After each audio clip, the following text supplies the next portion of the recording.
Dear friends, आज कोई sentence नहीं है करेक्शन के लिए। आज मैं एक अपनी रिफ्लेक्शन आपके साथ शेयर कर रहा हूं।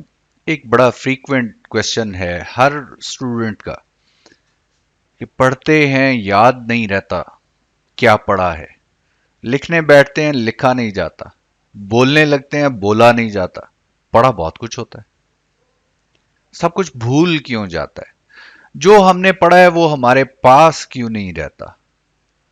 तो इसका बड़ा आसान और सादा सा जवाब है कि पास वो चीज रहती है जिससे मोहब्बत की जाए।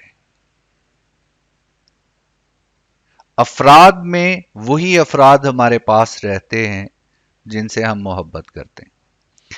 चीजों में वही चीजें हमारी बेहतरीन हालत में होती हैं जिनमें हम केयर अपनी इन्वॉल्व करते हैं, उनकी लुक आफ्टर करते हैं। सो यही रूल अप्लाई होता है नॉलेज पे भी। इल्म से अगर मोहब्बत नहीं है तो पास टिकेगा कैसे? और जिसको इल्म से मोहब्बत है,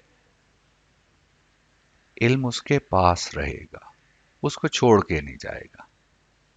और इल्म से मोहब्बत करनी कैसे है, आपको सिखाने की जरूरत नहीं, क्योंकि आप बखूबी जानते हैं कि कूचाए जाना से मोहब्बत कैसे की जाती है।